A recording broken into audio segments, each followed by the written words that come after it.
여러분 반갑습니다. 오늘도 변함없이 우리 하나님께 예배하는 귀하고 복된 시간입니다. 오늘은 조금 시간이 늦었습니다. 제가 좀 개인적인 일이 조금 있어가지고요. 조금 늦었습니다. 하지만 여러분들의 깊은 양해가 있을 거라고 믿습니다. 오늘 쉬는 거 아닌가 쉬려고 생각했는데요. 그래도 쉴 수 없다는 마음이 강력하게 들었습니다. 그래서 여러분들과 함께 또 교리를 공부하는 시간이니까요. 함께 공부를 했으면 좋겠습니다. 오늘 이 말씀이 저와 여러분에게 큰 은혜가 되기를 소원해 봅니다. 하이델베르크 요리문답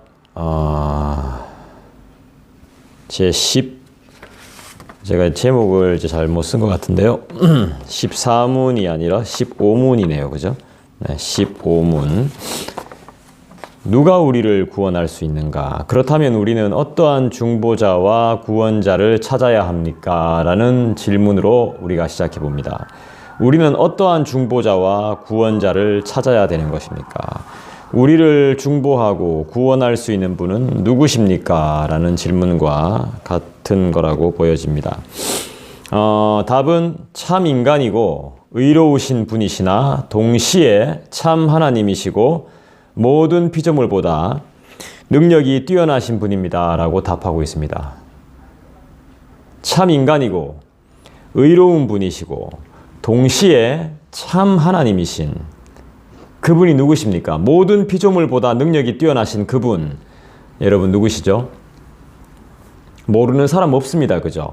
이 영상을 지금 현재 시청하고 계신 분들이라면 절대로 모를 수가 없죠. 이 땅이 만들어질 때 하나님과 함께 하셨던 분. 누구십니까? 참 인간이고 의로운 분. 그렇지만 참 하나님이 되신 모든 것 위에 뛰어나신 그분. 난 그분을 믿는데 때론 내가 진짜 믿고 있는지 모르겠습니다. 참 인간이고 의로우신 분이시고 하나님이시고 모든 피조물보다 능력이 뛰어나신 그분을 내가 믿는데 잘 모르겠습니다. 내가 진짜 믿고 있는지, 제가 진짜 그분을 믿고 있는지 모르겠습니다. 그분을 믿고 있는데 그분을 믿고 있다면 왜 나는 의심을 해야 되고 염려를 해야 되고 걱정을 하고 때로는 어려운 일 앞에 그냥 맥없이 포기할 때가 있느냐는 것이죠. 제 스스로에게 제가 질문을 해보게 됩니다. 그분의 능력을 진실로 제가 믿지 못하나 봅니다. 그래서 때로는 삶이 너무 고달프고 힘듭니다. 공고합니다. 때로는 스트레스를 너무 많이 받을 때도 있습니다. 그런 것들 때문에.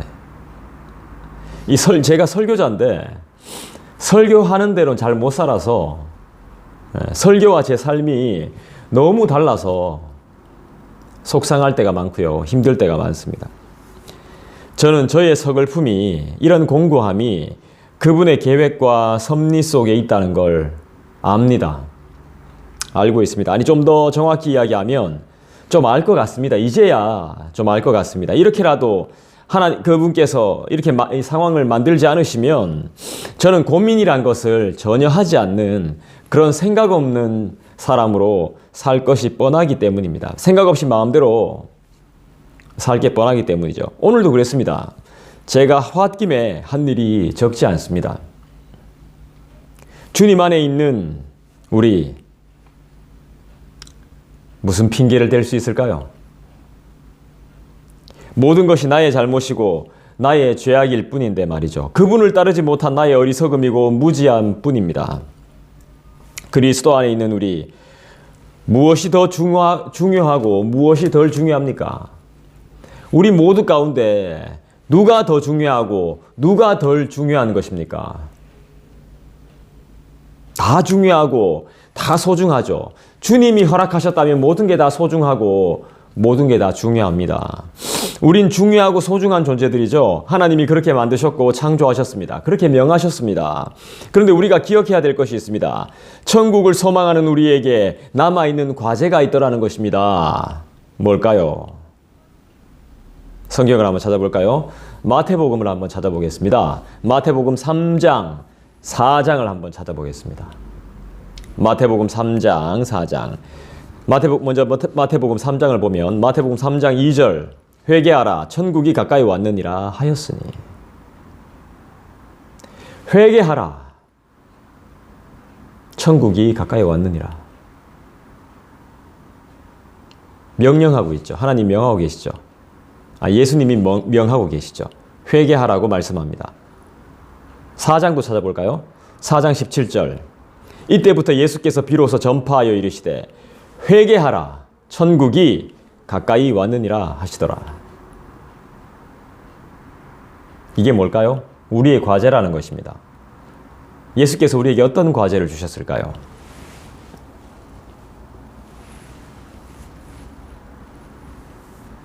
우리가 기억해야 될 것. 뭘 기억해야 되겠습니까? 그리고 우리는 그분을 믿는 믿음이 우리의 과제로 남아있다는 걸 기억해야 됩니다. 순서를 정하고 싶지는 않습니다. 죄인 중에 괴수의 삶을 살아오면서 악하고 게으른 모습으로 인생을 즐기며 살아온 존재가 드리는 마지막 고백이 저는 회개와 믿음이라고 생각합니다. 저는 희미하게나마 압니다. 내가 죄인임을 고백하는 순간 우리는 진정한 믿음을 소유하게 되고 그의 나라와 의를 소유하게 된다는 것을 기억합니다. 진짜 자유는 여기에 있습니다. 내가 죄인임을 아는 것, 나를 구원할 분이 우리 주 예수님 한 분밖에 없다는 것, 한 분뿐이시라는 것, 그걸 아는 것, 그리고 나는 지금 그분과 살며 동행하며 구원 열차에 올랐다는 사실을 우리는 알고 있습니다. 나는 알고 있습니다. 하나님이 저와 여러분을 그리스도 예수 안에서 선택하셨고 우리는 거부할 수 없는 은혜를 받았습니다. 나를 회개케 하신 분도 하나님, 그렇게 좋아했던 죄를 멀리하고 미워할 수 있게 해주신 모든 것이 하나님의 은혜인 줄 믿습니다.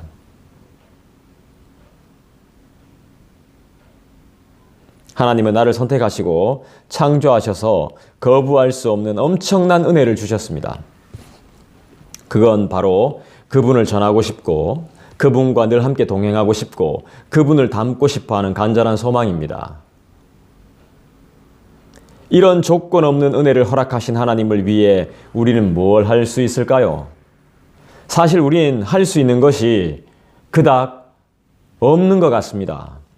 전적으로 부패하고 타락한 우리가 믿음의 회개와 용서를 통한 은혜를 경험하고 나서 천국을 소유한 것처럼 산다는 것은 유한하다고 봅니다. 저는 한계가 있다고 봅니다. 가능할 것 같은데 저는 불가능하다라고 생각합니다. 여러분, 언제 우리 마음이 변할지 모르잖아요. 언제 우리의 죄성이 또 고개를 들게 될지 알 수 없잖아요. 또 우리가 언제 또 핑계를 댈지 모르잖아요. 이런 상황이 또 만들어지면 환경 탓할 거 아닙니까, 우리가?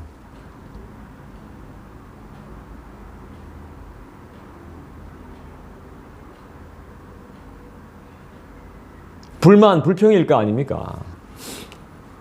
계속 이렇게 살아야 되는 겁니까, 정말? 아무것도 준비 못하고 기대하는 마음도 없고 소망도 없이 늘 이렇게 한결같이 똑같이 이렇게 아무것도 없이 이렇게 살아야 되는 것입니까?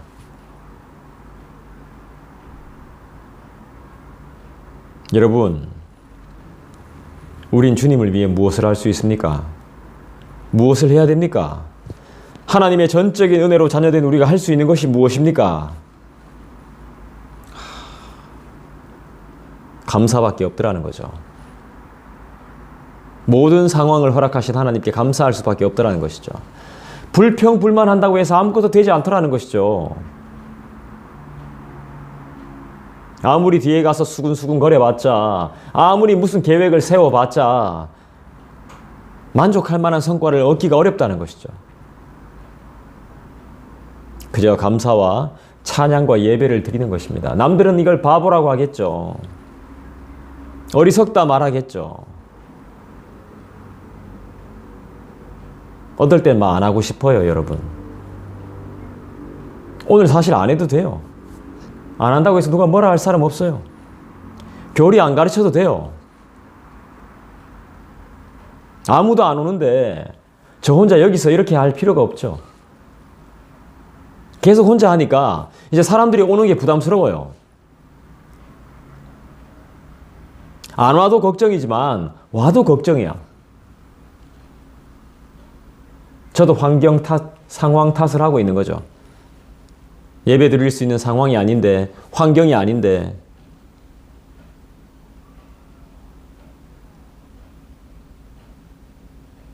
그래도 이런 상황 가운데서도 저는 제가 할 수 있는 게 없다는 걸 알기 때문에 그래도 이렇게 말씀을 전달할 수 있다는 자체가, 제가 묵상한 것을 우리 여러분들과 나눌 수 있다는 자체가 감사할 뿐이죠. 이제부터라도 그리스도의 이름으로 정말 바르게 살아가고 싶습니다. 핑계댈 이유가 없습니다. 사람 때문에 상처받고 가슴 아픈 거 다 압니다. 아파한 거, 힘들어했던 거 다 압니다. 그러나 우리는 하나님의 놀라운 사랑과 그 전에 우리가 아파하기 전에 하나님의 놀라운 사랑을 경험했지 않습니까? 구원의 은혜를 경험했다 아닙니까?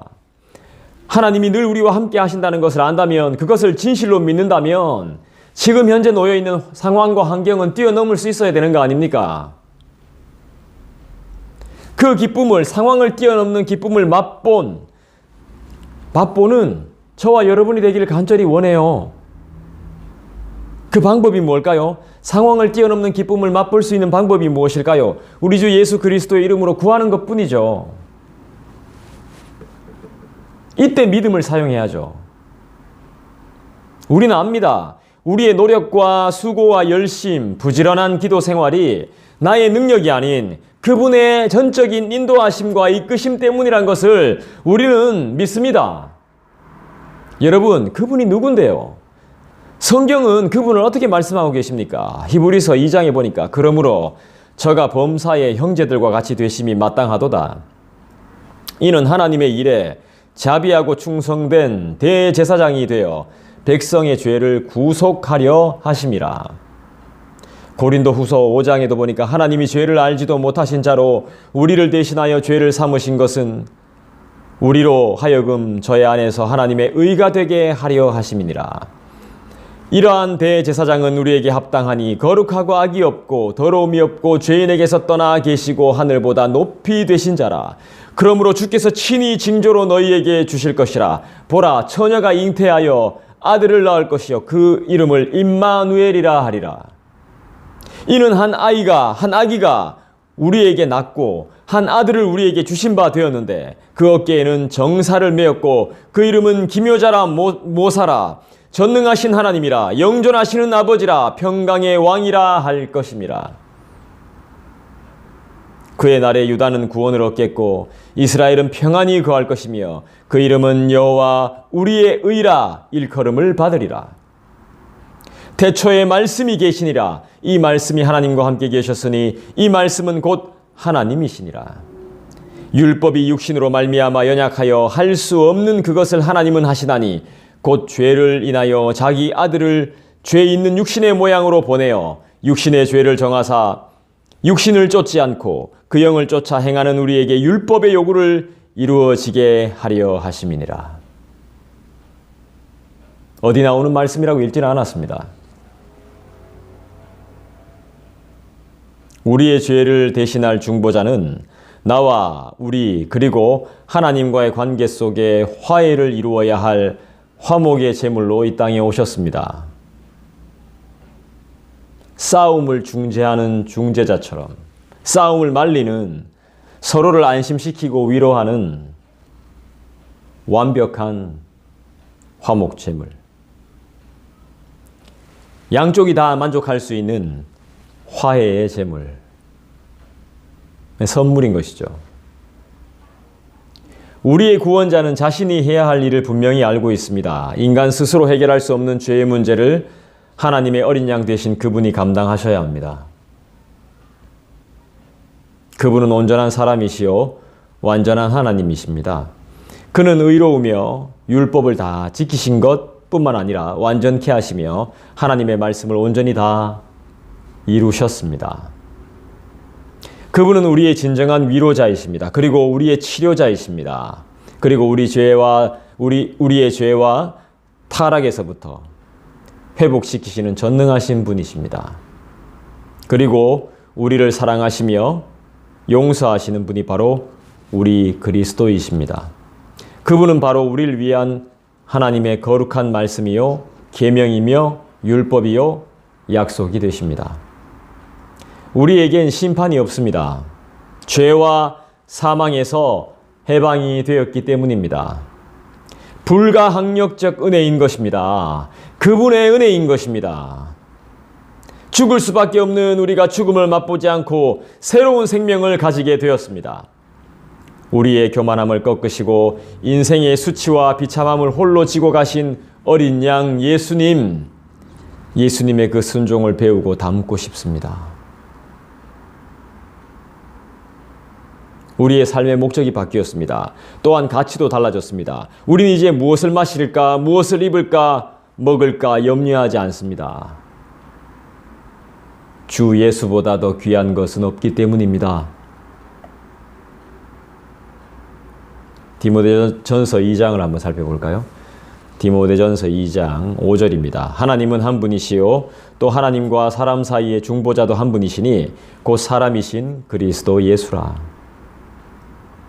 우리는 우리 자신이 상당히 의롭고 선하다고 생각할 겁니다. 생각했을 겁니다. 천만에요. 그렇지 않습니다.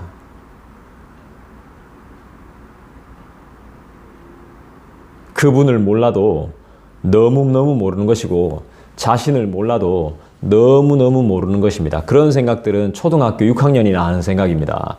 초등학교 6학년도 자기가 선하다고 생각 안 합니다. 철들은 놈들은.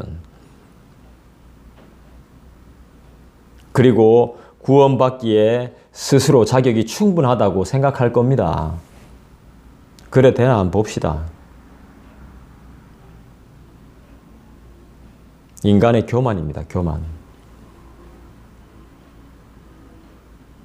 우린 의롭지 못하며 선하지도 못하며 구원을 할 수도 지킬 수도 받을 자격도 없는 존재였습니다.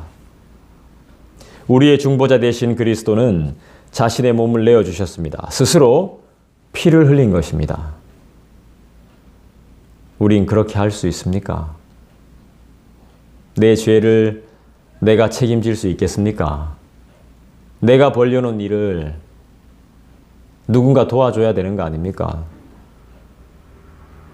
왜 스스로 못하면서 자꾸 스스로 하라고 합니까? 누군가가 도와줘야 더 수월한 거 아닙니까? 자기가 벌려놓은 거 이렇게 크게 될지 몰랐잖아요. 단순하게 시작했는데 감당을 못하잖아요. 푸틴처럼. 이유야 어떻게 됐든 간에 자기 스스로 이제 해결 못하잖아요. 해결 못하니까 다른 나라, 다른 사람, 옆 사람 협박하고 뭐라 하는 거죠. 똑바로 하라고. 당신이나 똑바로 하십시오. 정말. 엄한 사람 잡지 말고요.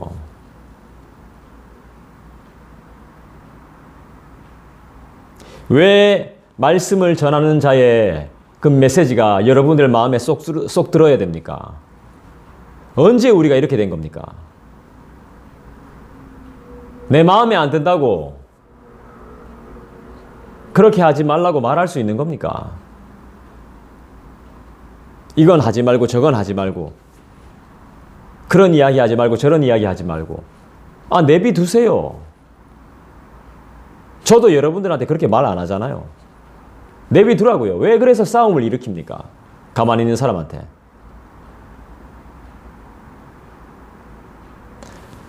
강단에서 선포되어지는 말씀이 여러분들 마음에 쏙 들게 할 이유가 없습니다. 이때만이라도 듣기 싫은 이야기라도 좀 들어야 되는 거 아닙니까? 평상시에 듣고 싶은 말만 들으니까. 이 시간만이라도 강단에서 쏟아지는 이 말이라도 듣기 싫은 이 이 말이라도 듣기 요 시간만이라도 참으십시오. 그것도 못 참으면서 무슨 천국을 간단 말입니까? 교만이죠. 우리는 의롭지 못해요. 선하지도 못해요. 구원을 할 수도 없고요. 구원 받을 수도 없는 존재예요. 우리의 중보자 되신 그리스도는 자신의 몸을 내어주셨다고요. 스스로 말입니다. 스스로. 주님의 계획을 위해 따라갔단 말입니다. 주님의 뜻, 하나님의 뜻하신, 아버지의 뜻하심을 그대로 따라간 겁니다.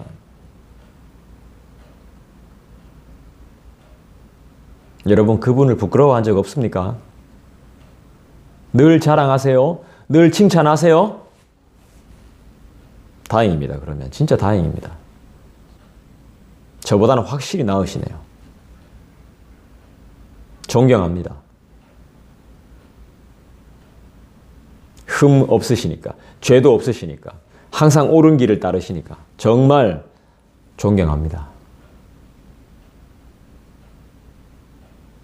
우리를 구원하신 예수님만 믿고 그분으로 인해 온전히 만족합니까? 그렇다면 더 이상 이 말씀을 들을 이유가 없습니다. 저는 다른 무엇인가가 더 필요하기 때문에, 그런 생각을 가지고 계시기 때문에 제가 이런 말을 드리는 겁니다. 근데 그게 아니라면 더 이상 저희 교회에서 하는 설교를 들을 이유가 없죠. 완벽하시니까.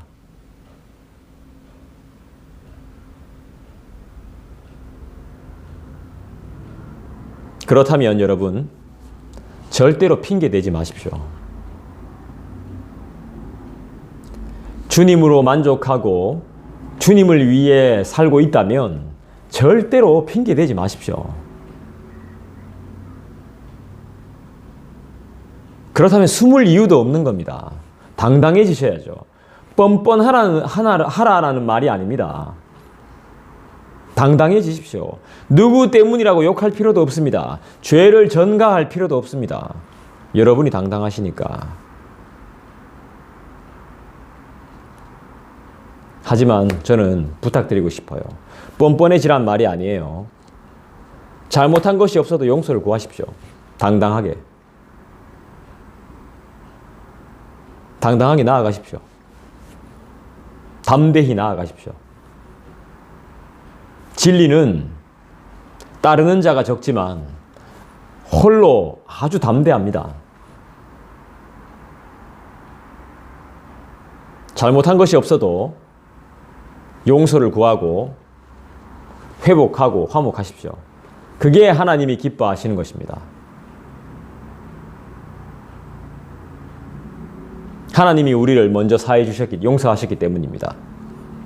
다른 설명이 필요한 것이 아니라 예수님이 나의 중보자, 중재하시는 분, 나를 구원한 구원자라는 것을 안다면 여러분의 삶은 감사가 넘쳐야 되는 것입니다. 저는 그렇게 생각합니다. 우리 주 예수님으로 인하여 감사의 삶을 살 수 있는 힘과 능력이 있습니다. 주님이 지금 이 순간에도 저와 우리 모두의 빈틈과 연약한 약점을 채우고 계심을 믿습니까? 감사하시기 바라요. 그걸 믿는다면 여러분들은 감사해야 돼요. 그리고 달라져야 돼요. 우리의 죄를 사하고 주님의 약속된 말씀을 성취하시며 우리의 길과 진리와 생명이 되시며 이 땅을 다스릴 영원한 왕이 오셨습니다. 그분이 우리 주 예수님입니다. 주여, 당신님을 온전히 따르게 하소서. 나의 죄를 도말하여 주소서. 지켜주소서. 당신님의 뜻을 이루어 주소서. 나의 주, 나의 하나님이여. 나를 죄악에서 건져주소서. 이렇게 기도하는 저와 여러분 되시기를 주님의 이름으로 부탁합니다. 기도하겠습니다.